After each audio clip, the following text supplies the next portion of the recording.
نحمدہ و نصلی علی رسولہ الکریم، اما بعد فاعوذ باللہ من الشیطان الرجیم، بسم اللہ الرحمن الرحیم۔ اللہ رب العزت آپ سب کو قرآن سے جوڑے رکھے اور ہم سب کو اس قرآن پاک کا نور عطا فرمائے۔ آج ہم سورہ بقرہ کی آیت نمبر 173 سے شروع کر رہے ہیں، جس میں اللہ رب العزت نے ارشاد فرمایا، یہ سورہ بقرہ کی آیت نمبر 173 ہے۔ ارشاد باری تعالیٰ ہے، انما حرم علیکم المیتۃ والدم ولحم الخنزیر، کہ اس نے حرام کیا ہے تم پر صرف مردار اور خون اور سور کا گوشت، وما اہل بہ لغیر اللہ، اور وہ جانور بلند کیا گیا ہو جس پر ذبح کے وقت غیر اللہ کا نام،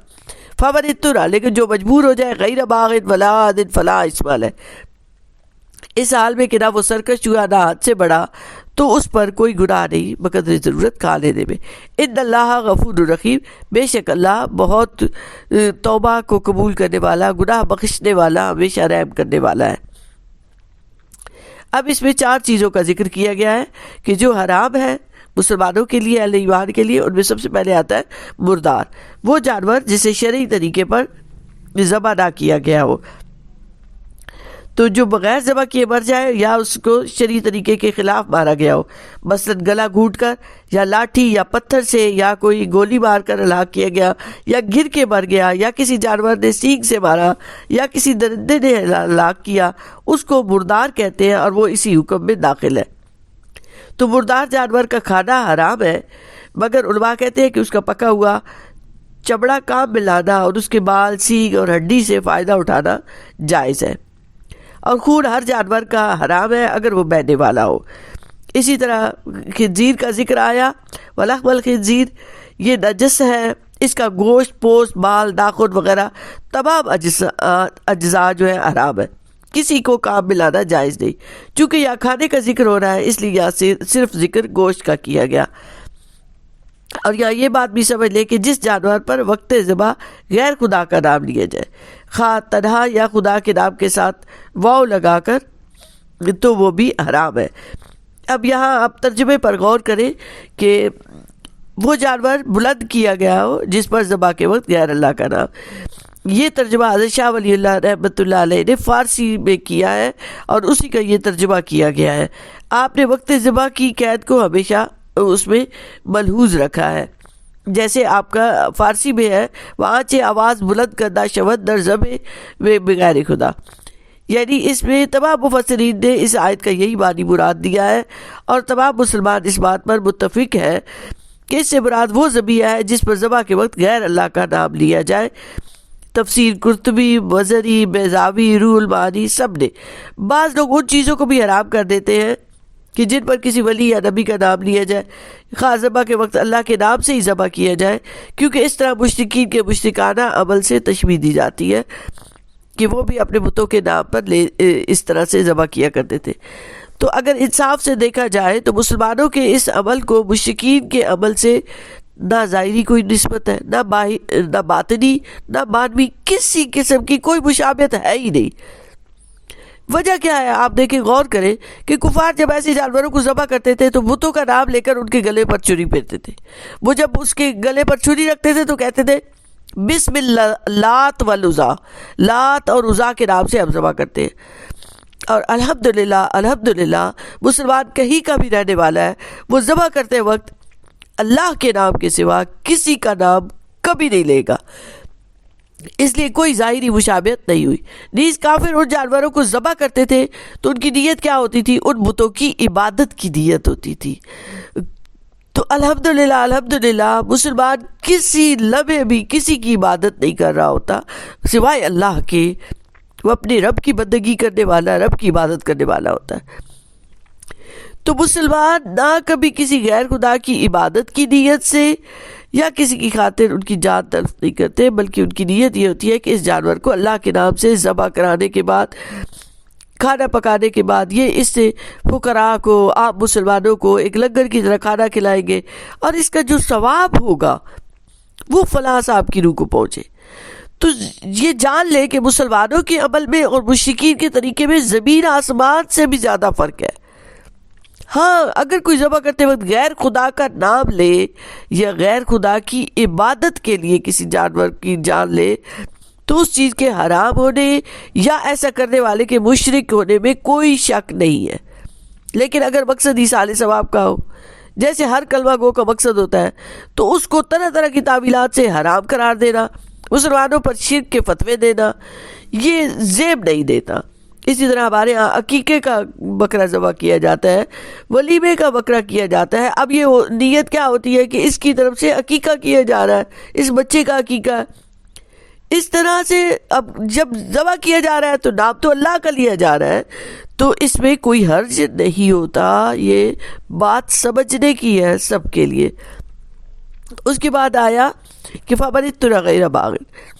یعنی اگر کوئی شخص مجبور ہو جائے اور اس کی زندگی خطرے میں پڑ جائے تو ان حرام چیزوں سے بقدر ضرورت وہ استعمال کر سکتا ہے. اب اس میں بھی اضطراری حالت میں یعنی استثناء کی رعایت دی گئی ہے، اور استثناء اضطراری کی 3 شرائط دی گئی ہے. پہلی کیا کہ بے بسی کی حالت ہے اس کی، دوسری یہ کہ نافرمانی کا ارادہ نہ ہو، یعنی اس کی جو طلب لذت ہے وہ نہیں ہو اس کے اندر، نافرمانی کا ارادہ اس کے اندر ہے ہی نہیں، اللہ اور اللہ کے رسول کی نافرمانی کا وہ سوچ بھی نہیں سکتا. اور تیسری شرط یہ ہے کہ وہ کھانا حد ضرورت سے نہ بڑھے، یعنی محض شدید حاجت کے پورا ہونے پر اکتفا کر لے. یعنی جب زندگی بچانے کی باری آئے تو وہ چند لقمے جن سے زندگی بچ جائے تو اس میں کھانے میں کوئی حرج نہیں ہے. ان شرائط کی پابندی کے ساتھ نظریہ ضرورت درست ہے، اور شرائط کی خلاف ورزی کی صورت میں قرآن کی صریح مخالفت تصور ہوگی اور وہ فعل حرام ہوگا. اس کے بعد ارشاد باری تعالیٰ ان الذین یکتمون ما انزل اللہ من الکتاب ویشترون به ثمنا قلیلا اولئک ما یاکلون فی بطونہم النار، کہ بے شک جو لوگ چھپاتے ہیں اللہ کی نازل کی ہوئی کتاب اور خرید لیتے ہیں اس کے بدلے حقیر سا معاوضہ، اولئک ما یاکلون فی بطونہم، سو وہ نہیں کھا رہے اپنے پیٹوں میں الا النار سوائے آگ کے، ولا یکلمہم اللہ یوم القیامۃ، اور ان سے اللہ تعالیٰ قیامت کے دن بات نہیں کرے گا، ولا یزکی، اور نہ ان کے گناہ بخش کے انہیں پاک کرے گا، وَلَهُمْ عَذَابٌ علیم، اور ان کے لیے دردناک عذاب ہے. اب یہاں یہود و نصارہ کا ذکر ہو رہا ہے کہ جو آپ صلی اللہ علیہ وآلہ وسلم کے اوصاف جو تورات میں لکھے ہوئے تھے ان کو ظاہر نہیں ہونے دیتے تھے، چند ٹکوں کے عوض اپنی خواہش کے مطابق شریعت میں رد و بدل کرتے رہتے تھے. اب ان کی حالت کیا تھی کہ نہ تو خود وہ چشمے ہدایت سے سیراب ہوتے، نہ دوسروں کو ہونے دیتے، خود بھی گمراہ رہے، دوسروں کے لیے بھی ہدایت کے دروازے بند رکھتے. یہ جرم چونکہ بہت سنگین تھا اس لیے اس کی سزا بھی سخت رکھی گئی ہے. فرمایا کہ یہ لذیذ لقمے جو تم رشوت لے کر اپنے حلق سے نیچے اتارتے ہو یہ آگ کے نہ بجھنے والے انگارے ہیں، ان کی سوزش کبھی ختم نہیں ہوگی. یا جو ذکر آیا نا کہ وَيَشْتَرُونَ بِهِ ثَمَنًا قَلِيلًا، کہ حقیر سا معاوضہ لیتے ہو، حقیر سا معاوضہ تمہارے پیٹوں میں جاتا ہے، کھانا کھاتے ہو تم اس سے، تو اولئک ما یاکلون فی بطونہم الا النار، یہ تو آگ کے نہ بجھنے والے انگارے ہیں، ان کی سوزش کبھی ختم نہیں ہوگی. اب ان سزا کی باری آئی تو کیا کہا کہ اس سے بڑھ کر فرمایا وَلَا يُكَلِّمُهُمُ اللَّهُ يَوْمَ الْقِيَامَةِ، کہ اللہ تعالیٰ جو رحمان اور رحیم ہے ایسے لوگوں سے بات تک نہ کرے گا.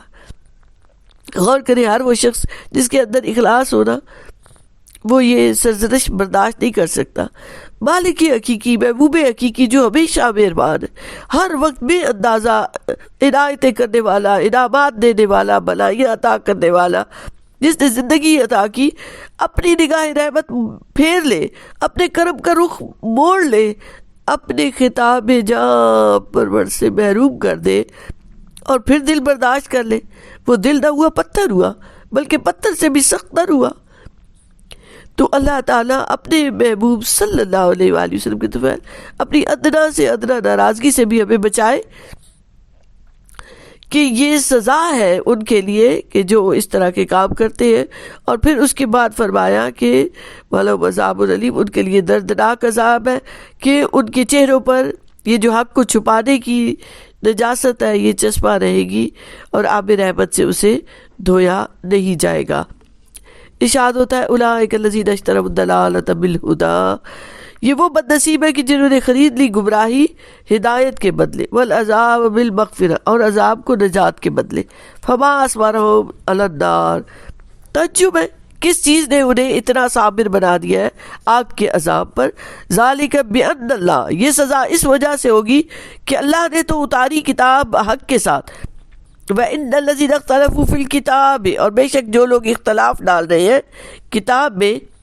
لفی شقاق بعید، وہ دور دراز کے جھگڑوں میں پھنسے ہوئے ہیں۔ اب یہاں یہ بتایا جا رہا ہے آیت نمبر 175 میں کہ دیکھیں وہ لوگ دین فروشی کرتے ہیں، دین فروشی جو ہے، دین کو بیچنا جو ہے، ہدایت کے بدلے گویا گمراہی کو خریدنا ہے اور مغفرت کے بدلے عذاب خریدنا ہے۔ اس سے معلوم ہوتا ہے کہ بعض اعمال اتنے کبھی ہوتے ہیں کہ اگر ان کا ارتکاب ہوتا رہے تو طبیعتیں نہ گناہوں سے پاک ہوتی ہیں، نہ کوشش کے باوجود ان کے اندر نیکی قرار پکڑتی ہے۔ تو یہ بتایا جا رہا ہے کہ کیسے یہ لوگ ہیں کہ جنہوں نے خود ہدایت کی جگہ پہ ضلالت اور گمراہی لے لی ہے اور مغفرت اور بخشش کے بجائے عذاب لے رہے ہیں، تو کس چیز نے انہیں اتنا آگ پر وہ کر دیا ہے؟ اور پھر آگے ارشاد ہوتا ہے 176 آیت نمبر میں کہ ذالک بأن اللہ نزل الکتاب بالحق، یہ سزا اس وجہ سے ہوگی کہ اللہ نے تو اتاری تھی کتاب، حق کے ساتھ اتاری تھی۔ وَإِنَّ الَّذِينَ اخْتَلَفُوا فِي الْكِتَابِ، بے شک جو لوگ اختلاف ڈال رہے ہیں کتاب میں، لفی شقاق بعید، وہ دور دراز کے جھگڑوں میں پھنسے ہوئے ہیں۔ اب یہاں پہلے بات ان کی نصارہ کی اور یہود کی ہو رہی ہے جو اختلاف کرتے تھے، اور اختلاف کرتے ہوئے وہ لوگ کچھ سے کچھ اس کی تعریف کر دیتے تھے، چھپا دیتے تھے، اور اس کے ساتھ یہ بھی کرتے تھے کہ اس کے مضمون کسی کو پتہ نہ چلے، نہ کسی کو سنائی دے، نہ کسی کو دکھائی دے۔ تو اللہ رب العزت نے ان کے اختلاف کو یاد ذکر کیا، اور اس سے مراد یہ بھی ہے کہ مشرکین بھی ہیں کہ اس صورت میں اس کتاب سے مراد قرآن مجید ہے، اور ان کا اختلاف یہ تھا کہ بعض ان میں سے اس کو شعر کہتے تھے، بعض کہتے تھے یہ جادو ہے، بعض اس کو کہانت کہتے تھے، تو اس طرح سے اختلاف کیا کرتے تھے۔ یہاں اس کا ذکر آیا کہ یہ جو اختلاف کرتے ہیں لفی شقاق بعید، وہ دور دراز کے جھگڑوں میں پھنسے ہوئے ہیں۔ اس کے بعد 177 والی جو آیت ہے یہ ہمارے لیے سوچنے کی ایک مقام ہے۔ یا ارشاد ہو رہا ہے کہ لیس البر ان تولوا وجوہکم قبل المشرق والمغرب، نیکی بس یہی نہیں کہ تم نماز میں اپنے رخ پھیر لو مشرق کی طرف اور مغرب کی طرف، ولکن البر من آمن باللہ والیوم الآخر، بلکہ نیکی کا کمال تو یہ ہے کہ کوئی شخص ایمان لائے اللہ پر، روز قیامت پر، والملائکۃ فرشتوں پر، والکتابی اور کتاب پر، والنبیین اور سب نبیوں پر، وآت المال علی حبہ اور دے اپنا مال اللہ کی محبت سے، ذوی القربى والیتامى والمساکین، رشتہ داروں، یتیموں اور مسکینوں کو، وابن السبیل اور مسافروں، والسائلین وفی الرقاب اور مانگنے والوں کو، اور خرچ کرے غلاموں کو آزاد کرنے میں، واقام الصلاۃ وآت الزکاۃ اور صحیح سے ادا کیا کرے نماز اور دیا کرے زکوٰۃ، والموفون بعہدہم اور جو پورا کرنے والے ہیں اپنے وعدوں کو، اذا عاہدوا جب وہ کسی سے وعدہ کرتے ہیں، والصابرین فی البأساء والضراء وحین الباس اور کمال نیک ہے جو صبر کرتے ہیں مصیبت میں، سختی میں اور جہاد کے وقت، اولئک الذین صدقوا یہی لوگ ہیں جو راست باز ہیں، واولئک هم المتقون اور یہی لوگ ہیں جو حقیقی پرہیزگار ہیں۔ اب آپ غور کریں تو اس میں پورا ایک ضابطہ دے دیا گیا ہے کہ آپ نے کیا کرنا ہے، کہ نیکی کا اصل تصور کیا ہے۔ ہر دین میں بعض ظاہری اعمال ہوتے ہیں اور بعض حقیقی مقاصد ہوتے ہیں۔ ایک عمل آپ کر رہے ہیں تو اس کے پیچھے کوئی نہ کوئی مقصد تو ہوتا ہے، کیونکہ ان ظاہری اعمال کے ذریعے انسان دین کے حقیقی مقاصد تک آسانی سے پہنچ سکتا ہے، اس لیے ان کی ظاہری اعمال کی بجا آوری ضروری ہوتی ہے۔ جب تک قوم دین کا دعوت مضبوطی سے تابع رکھتی ہے، وہ ظاہری عمل کو بھی اور حقیقی مقاصد کو بھی پیش نظر رکھتی ہے اور دونوں کو یکساں اہمیت دیتی ہے۔ لیکن جب دین کا ولولہ سرد پڑ جاتا ہے تو حقیقی مقاصد نگاہوں سے اوجھل ہو جاتے ہیں، اور قوم صرف ظاہری اعمال کی ادائیگی کو کافی سمجھنے لگتی ہے اور حقیقی مقصد سے خود فراموش ہو جاتی ہے۔ تو یہاں یہ بتایا جا رہا ہے کہ نماز اور روزہ اسلام کی بنیادی عبادات میں سے ہے، لیکن حقیقی مقصد اس کا مت بھولو۔ اب جیسے نبی کریم علیہ الصلوۃ والسلام نے نماز کے متعلق ارشاد فرمایا کہ جو نماز نمازی کو بدکاری سے باز نہ رکھ سکے وہ نماز اسے خدا سے اور زیادہ دور کر دے گی.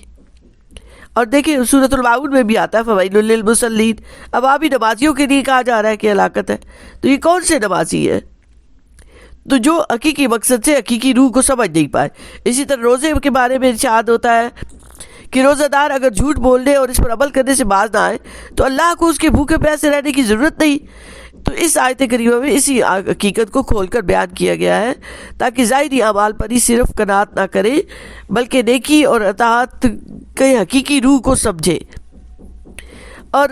کسی مقررہ سمت کی طرف منہ کر لینا نیکی اور اطاعت ہے ہی نہیں، بلکہ اس کا مطلب یہ ہے کہ نیکی اسی میں منحصر نہیں، یہ بھی نیکی ہے مگر اس کے علاوہ بھی اور حقیقی مقاصد والے کام ہیں جو تمہیں کرنے ہیں. اب یہ چار چیزیں چار عنوانات کے تحت کی جا سکتی ہیں. عقائد کی بات کی گئی، معاملات کی بات کی گئی، عبادات اور اخلاق. یہ ان چاروں چیزوں کو انسان درست کر لے تو اس کے اندر بھی انقلاب آ سکتا ہے اور اس کے گرد و پیش میں بھی ایک واضح تبدیلی آ سکتی ہے. اب دیکھیں من آمنہ سے لے کر ون نبیین تک عقائد کا ذکر آتا ہے، وات المالہ سے وفد رکاب تک معاملات کا بیان آتا ہے کہ کیسے گزارنی ہے، تو اس کے بعد اخلاقیات کا ذکر آتا ہے. ان سب کو ذہن میں رکھیں. اللہ